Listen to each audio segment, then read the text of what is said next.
미리 예언된 재앙이라고 말씀의 제목을 붙였습니다. 그래서 미리 예언된 재앙.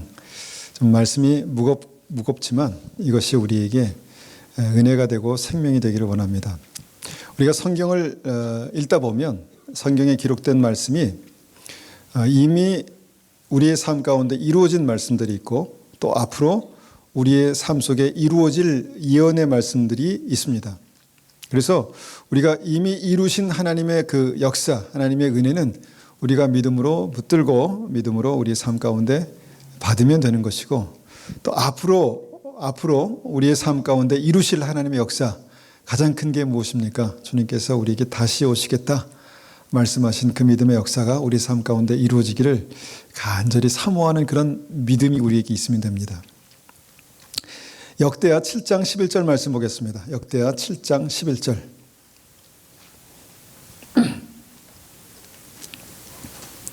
자, 11절 12절 제가 받들어 읽겠습니다. 솔로몬이 여호와의 전과 왕궁 건축을 마치고 솔로몬의 심중에 여호와의 전과 자기의 궁궐에 그가 이루고자 한 것을 다 형통하게 이루니라. 밤에 여호와께서 솔로몬에게 나타나사 그에게 이르시되 내가 이미 내 기도를 듣고 이곳을 택하여 내게 제사하는 성전을 삼았으니.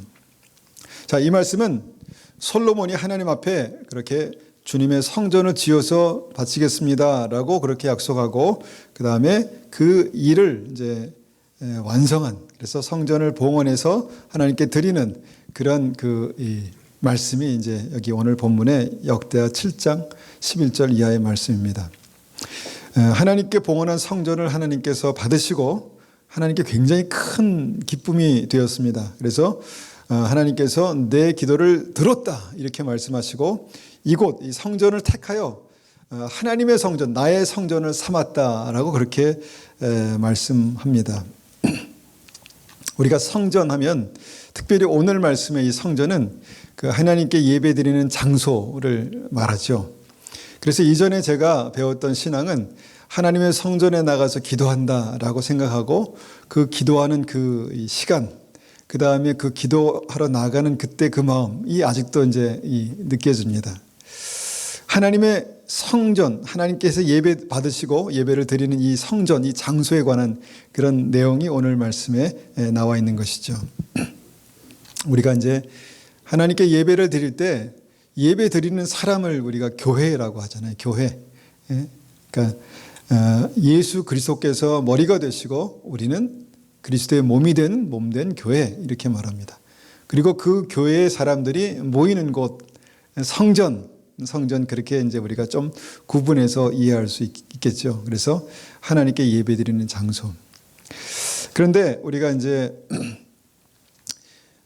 하나님의 교회를 생각할 때 이 성전이 중요한가?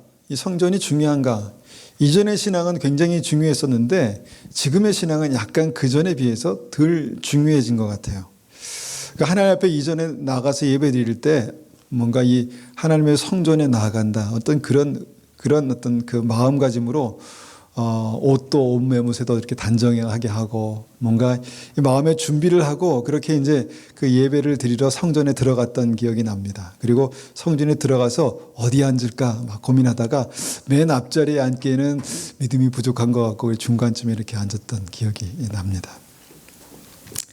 그런데 우리가 하나님께 그 예배 드리는 이 성전에 대해서 이것이 정말 중요할까 이렇게 생각해 보니까 예수님께서 이런 말씀하셨어요. 요한복음 2장 16절에 내 아버지의 집으로 장사하는 집을 만들지 말라 이렇게 말씀하셨어요.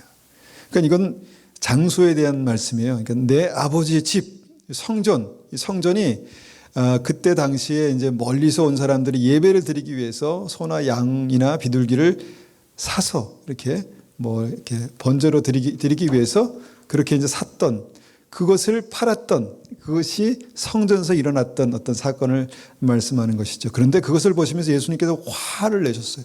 분노하시면서 노끈으로 채찍을 만들어서 내 아버지의 집으로 장사하는 집을 만들지 말라 하고 다 쫓으셨어요. 쫓으시고 그 다음에 이 상을 엎으시고 그렇게 하셨다는 거예요. 굉장히 분노하셨다는 것입니다. 그러니까 그 성전, 그러니까 교회가 아니라 성전, 그것이 그만큼 예수님께 중요했는가? 생각해 볼 때 중요했다는 것이죠. 예배 드리는 성전이. 그래서 우리가 교회를 생각할 때 두 가지가 항상 우리 마음속에 있어야 합니다. 하나님께 드리는 예배가 드려지는 성전이라는 생각과 그 다음에 그리스도의 몸된 교회 우리, 결국은 우리 한 사람이 하나님의 성령이 거하시는 성전이죠. 한 사람 한 사람이 모이는 곳이 교회, 그리스도의 몸, 예수님이 머리 되신 어떤 그 교회고, 그 다음에 하나님께서 예배 받으시는 그 장소, 성전입니다. 성전입니다. 그런데 우리가 이제 이것을 왜 이렇게 제가 말씀드리냐면, 그 현대 교회의 신앙에는 이 모이는 장소에 대한 어떤 그 성전에 대한 이 생각이, 중요성이 좀 이렇게 떨어져 가고 있지 않나, 이런 생각을 합니다. 그래서 이렇게 잘 지어진 성전은 아니더라도 우리가 이제 건물을 렌트해서 쓰기도 하고 학교를 렌트해서 쓰기도 하고 그렇게 하다 보니까 하나님의 성전이라는 어떤 그런 것보다도 그냥 하나님의 교회가 모이는 장소 정도의 어떤 그런 생각을 그렇게 갖게 됩니다. 근데 성전이 안 중요해지면 어떤 현상이 나타나는가? 어떤 현상이 나타나고 보니까 모이는 것이 그렇게 큰 의미가 없다라는 생각을 많은 사람들이 갖게 됩니다. 굳이 교회에 나가서 모이는 것이 그렇게 큰 의미가 없어집니다. 왜냐하면 혼자 기도하고 아무 데나 모이면 되니까 하나님께서 거룩하게 하신 장소라는 그런 개념이 점점점 이제 사라지고 있는 어떤 이 시대의 믿음을 보게 된다는 것이죠. 그런데 그것이 옳다면 정말 믿음의 사람들의 그 믿음이, 심령이 뜨겁고 더 주님께 주시는 은혜로 충만해져야 되는데 그렇게 되지 못하는 어떤 그런 모습들을 보게 된다는 것이죠. 그래서 오늘 이제 이 말씀을 이제 시작하는 이 서두에서 하나님께서 이 성전을 받으시고 성전의 봉헌을 받으시고 아주 기뻐하셔서 흡족하셔서 주님께서 정말 이 말씀하시기 시작하는 그것이 이제 오늘 말씀의 시작입니다.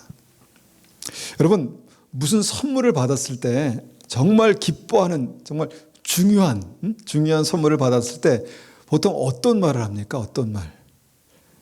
이 선물 너무너무 고맙다, 이런 말도 하고, 그 다음에 잘 쓰겠다, 이런 말도 하고, 좋은 말을 하잖아요. 좋은 말. 주님께서 이 말씀을, 이 성전을 이제 받으셨습니다. 오랫동안 정말 계획해서, 다윗 때부터 계획했지만 주님께서 너는 안 돼, 너는 피를 너무 많이 흘렸기 때문에 안 되고 내 아들이 그 성전을 짓도록 해서 나에게 바쳐라, 이렇게 해서 이제 받으셨습니다. 그러니까 오랜 시간 동안 준비된 성전을 받으신 것이죠. 그렇게 기쁘게 성전을 받으실 때 주님께서 이런 말씀하셨어요. 13절. 다짜고짜 이렇게 말씀하셨어요. 혹 내가 하늘을 닫고 비를 내리지 아니하거나, 혹 메뚜기들이 토산을 먹게 하거나, 혹 전염병이 내 백성 가운데 유행하게 할 때에,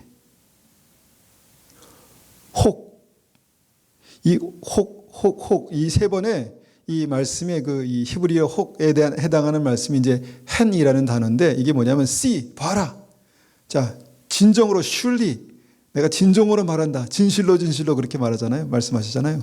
if, 만약에 이런 일이 일어나거든, 이렇게 말씀하는 것입니다. 그래서 혹 내가 하늘을 닫고 비를 내리지 않거나, 혹 메뚜기 떼들이 토상을 다 먹어버리거나, 혹 전염병이 내 백성 가운데 유행할 때에, 그때에 무언가를 주님께서 말씀하시고 하시는 그 일들을 지금 말씀하신다는 것입니다. 왜 성전을 받으시는, 받으시는 그 좋은 날, 기쁨으로 주님 앞에 나아가는 그 백성들을 향하여서 주님께서 이렇게 좀 부정적이고 뭔가 이 재앙에 관련된 말씀을 하셨을까요? 가뭄과 메뚜기 떼와 전염병에 대한 말씀을 하셨을까요? 주님의 마음, 하나님의 마음을 여기서 우리가 고민해 봐야 되는 것입니다. 말씀을 읽을 때 그냥 단순하게 그냥 그렇게 하셨구나가 아니라 왜 하나님께서 이 말씀을 이때 하셨을까? 이렇게 이제 생각해 봐야 된다는 것이죠. 특별히 이스라엘 백성들이 죄를 지은 상황도 아니었고 솔로몬에게 큰 문제가 있는 것도 아니었습니다. 그런데 하나님께서 성전을 받으시고 매우 흡족하신 상황에서 하나님께서 택하신 이스라엘 백성들에게 아주 저주에 가까운 말씀을 하셨다는 것입니다. 너 잘못하면 자동차에 치일 수도 있어. 그런 일이 만약에 일어나거든, 이런 말씀을 하셨다는 것입니다. 너 병들어서 죽을 수 있어. 근데 혹 만약 그런 일이 일어나거든, 이런 말씀을 하셨다는 것입니다. 좋은 때에. 왜 그랬을까 생각해 보면 이 일은 충분히 일어날 일이기 때문에, 앞으로 이스라엘 백성들의 삶 속에서 충분히 일어날 일이기 때문에 말씀하신 거예요. 그렇죠? 그리고 주님께서, 전능하신 하나님께서 이것을 어떤 밖의 외부의 요인에 의해서 이런 문제가 생겨서 하나님 막을 수 없는 상황이 된 게 아니라 하나님께서 그런 일들을 일으키실 수 있다, 보내실 수도 있다라는 것을 말씀하신 것입니다. 그래서 그 말씀을 지금 하나님께서 경고로 지금 하시는 거예요. 경고로. 꼭 이 말씀을 좋을 때, 이렇게 평안할 때 말씀하셔야 할까? 그럴 필요가 있었다는 것이죠. 왜냐하면 하나님의 백성들에게 충분히 그런 일이 일어날 수 있을 만한 가능성이 있기 때문에. 이게 뭘까, 이 가능성이? 이게 이제 우리 안에 있는 죄죠. 우리 안에 있는 죄성. 그래서 하나님께서 그런 재앙을 충분히 보낼 만한 분명한 이유가 있기 때문에, 근거가 있기 때문에 좋은 날, 이 성전을 받으시는 이 좋은 날, 주님께서 혹 하늘을 닫아서 비를 내리지 않게 하거나, 혹 메뚜기 떼가 토산을 다 먹어버리거나, 혹 전염병이 돌 때 이 말을 기억하라라고 말씀하신 것입니다. 어떻게 하라고 말씀하십니까? 그때에 기도해라. 그때에 기도해라. 그때에 심령을 찢고 기도해라. 14절에 보니까 이렇게 기도하라고 말씀합니다. 내 이름으로 일컫는 내 백성이 그들의 악한 길에서 떠나 스스로 낮추고 기도하여 내 얼굴을 찾으면 내가 하늘에서 듣고 그들의 죄를 사하고 그들의 땅을 고칠지라. 일어나지도 않은 상황에 대해서 주님께서 마치 일어난 것처럼 아주 생생하게 말씀하시면서, 그때는 어떻게 하냐면 그때는 기도해야 한다. 어떻게 기도하냐면 너희들의 악한 길에서 떠나서 기도해야 된다. 너희들의 악한 길에서 떠나고 스스로 낮추어서 기도해야 한다. 스스로 낮추어서 하나님을 바라고, 문제나 어떤 상황이 아니라 하나님을 바라고 기도하면 내가 하늘에서 듣고 그들의 죄를 사하고 그 땅을 고치겠다 말씀합니다. 자, 이런 엄청난 일들이, 가뭄, 메뚜기 재앙, 전염병, 이런 일들이 내 삶에, 내 몸에 일어나는 게 아니라 정말 우리가 살고 있는 어떤 그런 현실 속에서 실제로 일어날 때 주님의 백성들이 이것을 보면서 당황하고 놀랍고, 와, 이런 일들이 있네 라고 생각할 때에 하나님의 백성들에게 그때가 기도할 때다. 그때가 내 백성들이 악한 길에서 떠나야 할 때다. 그때 스스로 낮추고 하나님의 얼굴을 구하고 기도할 때다. 그러면 내가 그들의 죄를 사하고 그 땅을 고치겠다 말씀하셨다는 것입니다. 저는 이게 3월 1일 날 우리 하나님의 택하신 백성들에게 주신 말씀이라고 믿습니다. 근데 우리가 이 말씀에서 주목할 것이 뭐냐? 이게 문제의 원인입니다. 문제의 원인. 많은 사람들은요, 가뭄의 원인이 그냥 기후 변화 때문이다, 이렇게 말합니다. 근데 그 기후 변화가 어떻게 왔을까요?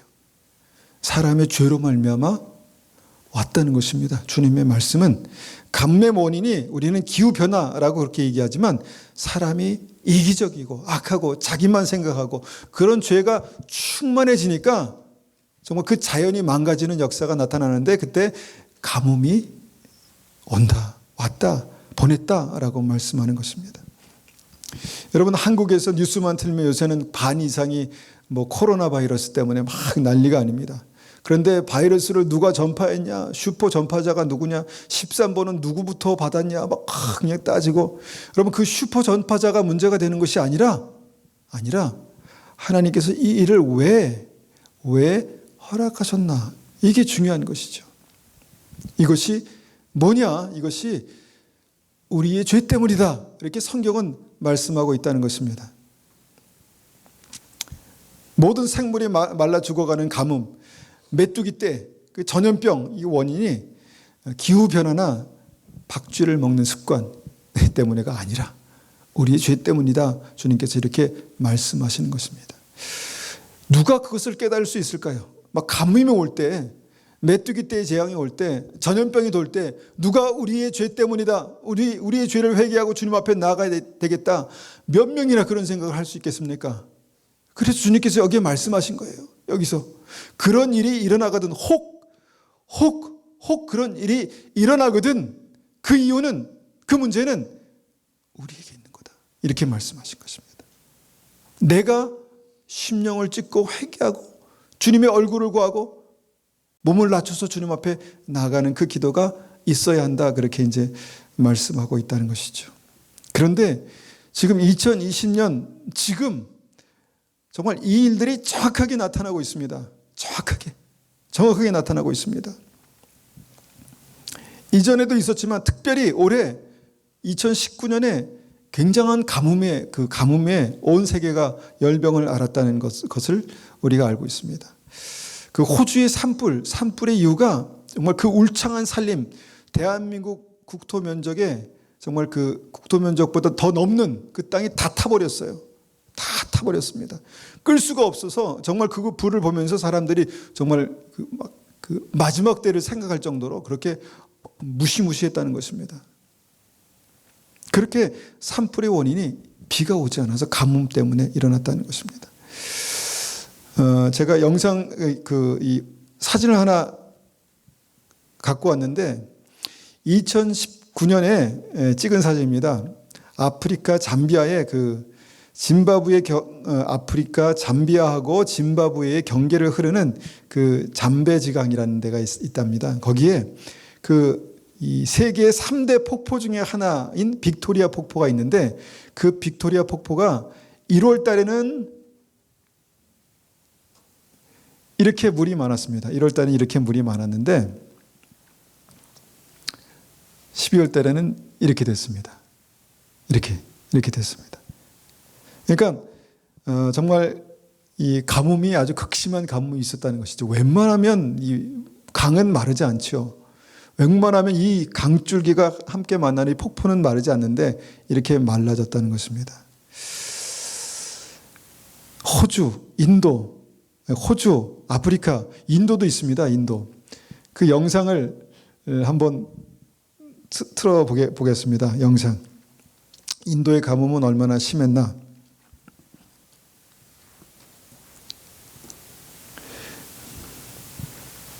밑에 플레이를 하시면 됩니다. 자, 이게 이제 인공위성으로 찍은 사진이에요. 인공위성으로 인도 챈나 지역이라는 곳에 있는 큰 호수를 찍은 사진입니다. 근데 이게 점점 말라지죠. 이렇게 시간이 지나면서 말라집니다. 화면엔 잘 보이지 않는데 다 말라버렸습니다.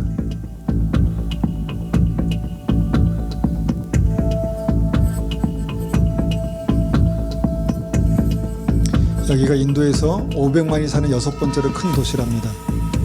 그런데 지금은 물 부족 때문에 굉장히 Chennai is a warning card to the global community.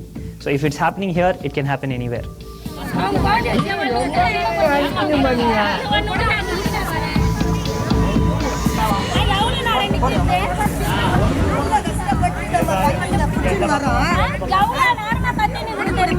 물을 제한해서 100리터씩만 이렇게 சாப்பிட்ற சாப்பாடு தங்கம் நகை எல்லாமே சொல்றாங்கல்ல எல்லாத்துலயும் சேர்ந்து தண்ணி தான் எங்களுக்கு மெயின். 물이 ரொம்ப 신이랍니다. ஆடம்பர செலவு பண்ணிட்டோம், தண்ணி அனாவசிய செலவு பண்ணிட்டோம். ஆனா இப்ப தண்ணி இல்லாத கஷ்டத்துல நாங்க அதை உணர்றோம். கடவுள் செயல் எங்களுக்கு ஒண்ணுமே, மழை வந்தா கடவுள் புண்ணியத்துல நாங்க நல்லா இருக்கோம். 기도할 수밖에 없다고 이런 말을 합니다.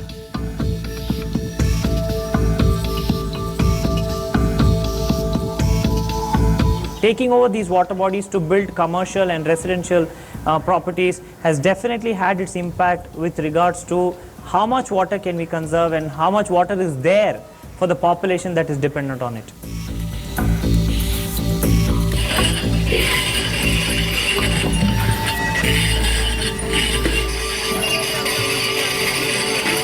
네, 여기까지 했습니다. 자, 이렇게 전 세계적으로 가뭄이 극심했던 때가 작년이었습니다. 그런데 우리는 별로 그것을 느끼지 못하고 살았던 것 같아요. 자, 혹 하늘을 달아서 비를 내리지 않거나 말씀하셨죠. 그 일이 작년에 그렇게 있었다는 것입니다. 이런 걸 볼 때 믿음의 사람들이 깨어서 기도할 때라고 말씀하셨죠. 그 다음에 우리가 두 번째 보기 원하는 것은 이것입니다. 메뚜기 떼, 아프리카 메뚜기 떼. 뉴스 보셨죠? 혹 메뚜기 떼가 토산을 먹게 하거나, 하필이면 메뚜기예요. 다른 것도 많은데. 그런데 아프리카에, 지금 동아프리카에 출몰한 이 메뚜기 떼가 엄청나답니다. 엄청나답니다. 케냐, 에티오피아, 소말리아, 탄자니아, 우간다, 남수단, 이곳에 이 메뚜기 떼들이 엄청나서 하루 1km 제곱미터의 이 메뚜기 떼가 하루에 3만 5천 명분의 식량을 먹어 치운답니다. 메뚜기 떼가 팔뚝만 해요. 메뚜기가. 좀 큰 거겠죠. 메뚜기가 팔뚝만 해요. 여기서부터 한 20cm가 넘는 것 같아요. 여러분, 이것이 지금 이 동아프리카 전 사람들이 먹을 식량을 다 먹어치우고 있다는 것입니다. 거기에 얼마나 또 음식이 부족해요.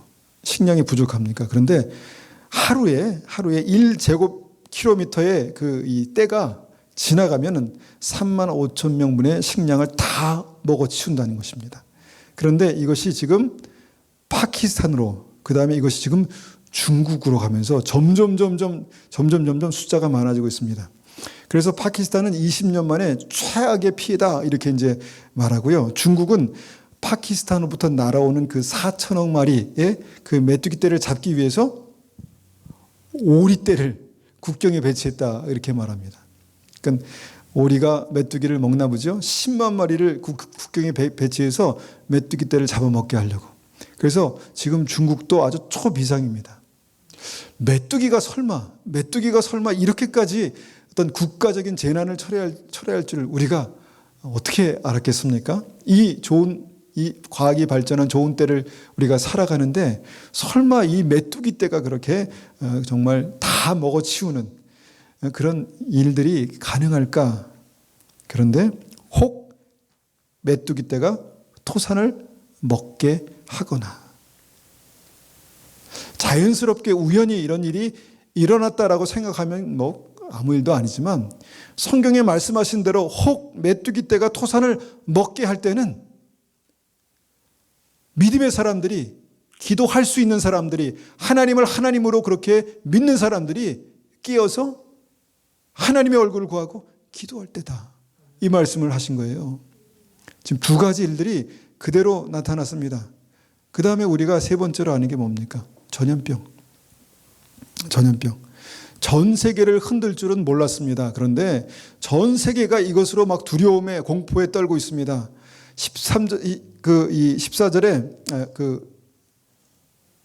13절에 말씀하신 혹 전염병이 내 백성 가운데 유행하게 할 때에라고 말씀하시는, 정말 그 전염병이 전 세계적으로 나타나고 있고, 지금 뭐 이렇게 통계도 내지 않아요. 중국의 그 확진자가 몇 명이고, 그 다음에 전 세계로 이것이 이 곡선을 그리는 거 보십시오. 이 날짜별로 아주 급격하게 이것이 퍼져나가고 있는 어떤 그런, 그래서 사람들이 어떤 공포를 갖지 않습니까? 물론 이 정도 괜찮아 이렇게 생각할 수도 있지만 이것이 급속하게 퍼져나가면서 사람들이 실제로 죽는 일들이 이제 일어나게 된다는 것이죠. 그런데 이것이 단순히 사람이 죽어서가 문제가 아니라 이것이 하나님께서 혹 전염병이 그렇게 퍼질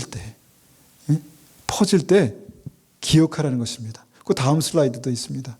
자, 정말 모든 나라에 정말 이것이 퍼지지 않은 데가 없죠. 자, 중국에 이 바이러스가 한 사람에게 전염됐겠죠. 한 사람에게. 갑자기 뭐 몇백 명에게 전염됐겠습니까? 한 사람에게. 근데 그것이 기하급수적으로 퍼졌다는 것이죠. 전 세계에 다 퍼져 있잖아요. 다 퍼져 있잖아요. 자, 그래서 혹 전염병이 내 백성 가운데 유행할 때에 뭐 하라고요? 기도하라는 것입니다. 자, 여기서 중요한 것이 있습니다. 누가 기도할 수 있을까요? 누가 기도할 수 있을까요? 교회 다니는 사람들이 기도할 수 있을까요? 못합니다. 바빠요. 못해요. 교회 다니는 사람 못해요. 누가 기도할 수 있을까요? 하나님의 사람들이 기도할 수 있습니다. 하나님의 사람들이 기도할 수 있습니다. 영이 끼어서 하나님의 성령께서 그 안에 역사하시는 하나님의 사람들이 주님의 마음을 품고 기도할 수 있습니다.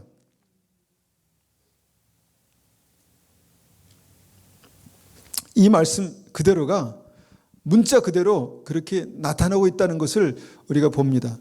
하나만 나타나도 믿음의 사람들이 깨어서 기도해야 되는데 이게 세 가지가 동시에 아주 동시다발적으로 이렇게 나타날 때 하나님께서 이 일을 왜 허락하셨을까? 우연치 않게 기후변화로 자연재해로 그렇게 나타났을까? 아니면 하나님께서 믿음의 사람들을 깨우시기 위해서 이 일들을 허락하셨을까? 우리는 생각해 봐야 합니다. 그런데 문제는 뭐냐면 이것이 나와 관련 없는 크리스천들이 많이 있다는 것입니다. 아프리카에서 일어난 문제고 중국에서 시작된 문제고 아직도 우리는 괜찮고 호주에서 일어난 문제고 괜찮다는 것이죠. 우리는 먹을 물이 항상 있고 괜찮다는 것이죠. 그런데 여러분 이것이 내 마음 가운데 정말 하나님의 사인으로 느껴지지 않으면요 더 큰 문제가 있습니다. 하나님의 영이 우리에게 없는 것입니다. 구원받지 못한다는 거예요. 못한 거예요. 이것이 하나님의 사인으로 믿어지지 않으면 이 세 가지가 동시에 나타나도 하나님의 사인으로 믿어지지 않으면 그 사람은 그냥 교회 다니는 사람이지 하나님의 사람이 영의 사람이 아니라는 것입니다. 이게 더 심각한 문제예요. 여러분 제가 이 말씀을 보면서 이 말씀을 준비하면서 제 머릿속에 주님께서 번뜩 생각나게 하신 게 있는데 뭐냐면 지금 교회에 신앙생활하는 크리스찬들의 영적인 상태도 이와 똑같다는 것입니다. 와, 놀라워요. 똑같다는 것입니다. 자, 영적인 가뭄이 있습니다. 영적인 가뭄. 은혜의 단비가 더 이상 내리지 않아요. 많은 사람들이 하나님의 충만한 은혜의 비, 은혜의 단비를 사모하지만 그것을 경험하는 사람들은 많지 않습니다. 여러분, 은혜의 단비가 있습니까? 내가 기도할 때 찬양할 때 주님께서 부으시는 은혜의 단비가 있습니까? 영적인 가뭄이에요. 하늘을 닫아서 구하지 않기 때문에 회개하지 않기 때문에 돌이키지 않기 때문에 은혜를 부으실 수가 없는 거예요. 하늘을 닫아서 더 이상 은혜의 단비가 내리지 않는 이 시대의 신앙이 만연해 있습니다. 그렇지 않습니까? 영적인 메뚜기 재앙도 있습니다. 성령의 열매가 보이지가 않아요. 성령의 열매가 무엇입니까? 구원의 증거고 내가 크리스찬이라는 확증 아니겠습니까? 그런데 그 성령의 열매를 다 이 메뚜기 떼가 먹어치워버렸어요. 매스미디어, 이 문화, 이것들이 다 먹어치웠어요.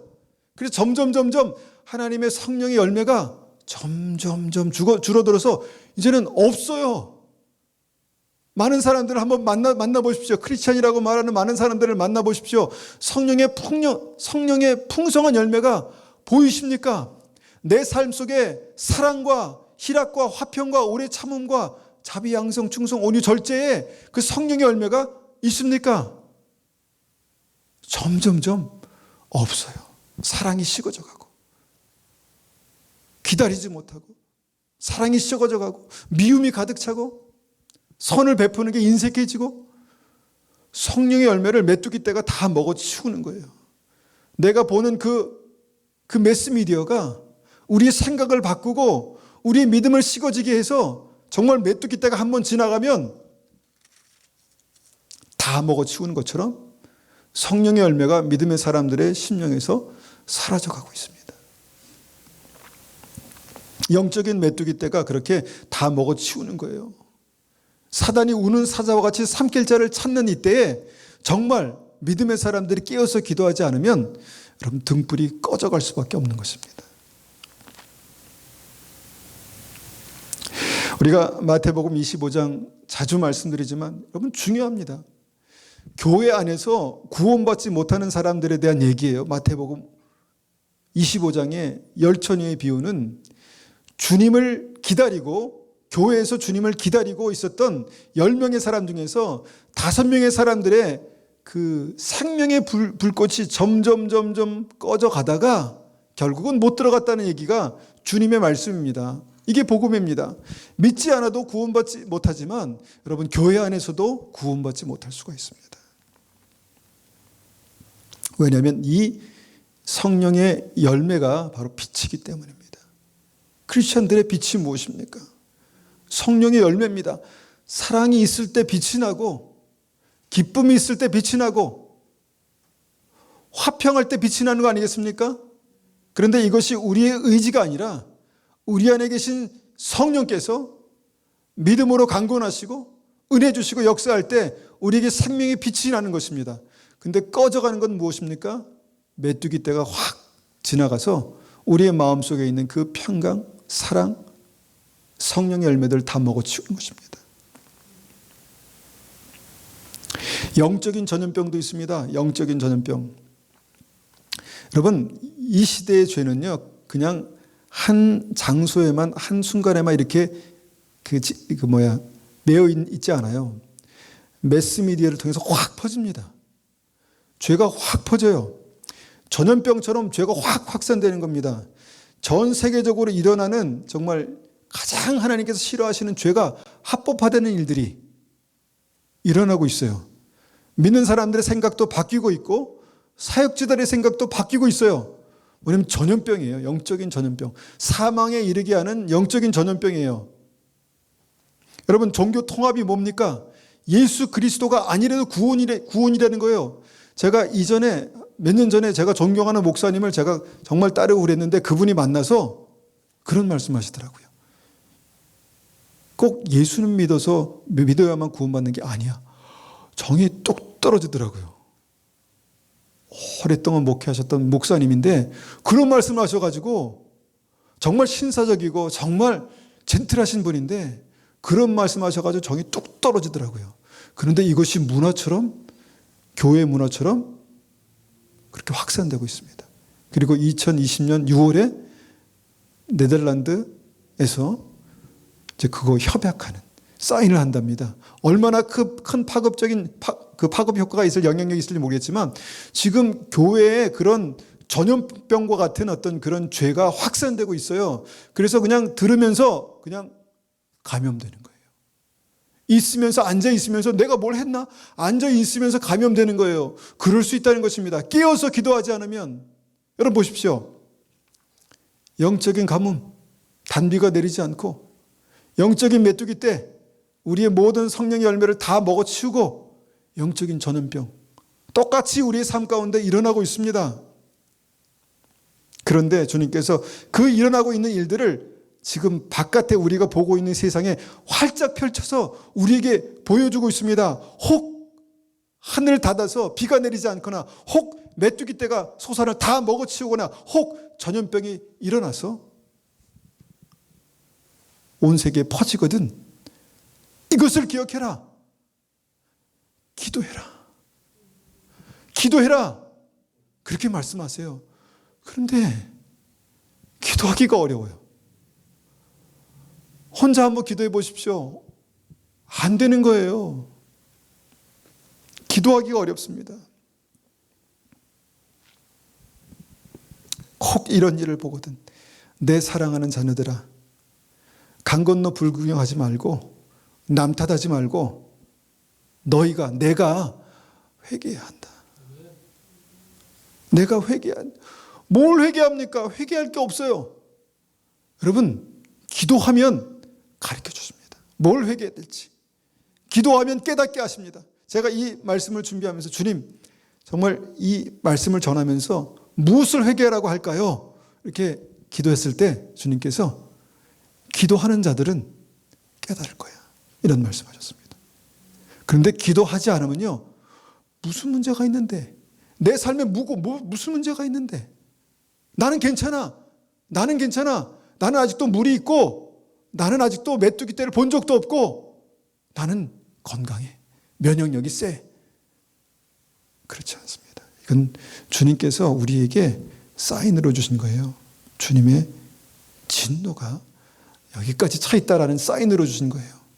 하나님의 백성들이, 교회들이 깨어서 기도하지 않으면 내가 더 큰 재앙으로 주님께서 마지막 때의 심판을 오게 할 수 있다는 말씀을 하신 것입니다.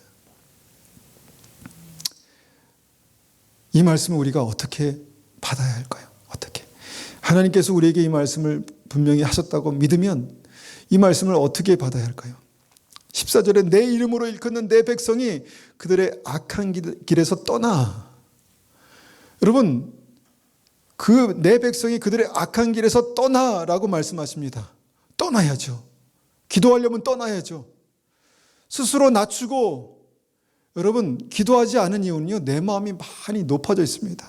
여러분, 선악과 얘기 말씀드렸잖아요. 선악과를 먹으면 하나님같이 되리라. 많은 사람들이 선악과를 먹고 성전 꼭대기에 올라가서 판단하고 심판하는 자리에 선다는 것입니다. 겸손하게 주님의 자리에 가지 못한다는 것입니다. 이것이 이 시대가 지금 하나님의 심판의 자리로 더 가까워지고 있는 사인이 바로 높아진다는 것입니다. 높아지는 것. 그런데 스스로 낮출 때만 기도할 수 있습니다. 하나님, 주님의 은혜가 필요합니다. 정말 기도하지 않으면 살 수가 없습니다. 주님의 은혜가 필요합니다. 이런 믿음이 필요합니다. 기도 안 해도 내가 지금 열심히 살고 있으니까 돼. 괜찮아. 아닙니다. 그렇지 않습니다.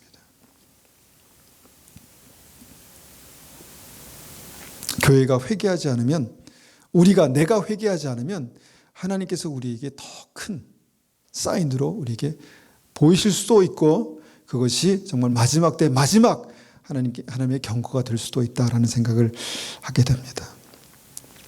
여러분, 왜 이런 말씀을 좋을 때 하셨겠습니까? 죽으라고 하셨겠습니까? 아닙니다. 회복할 수 있는 방법이 있기 때문에 하신 것입니다. 회복할 수 있는 방법이 있기 때문에 주님께서 믿음의 사람들에게 내가 천국 열쇠를 주리니 라고 말씀하셨습니다.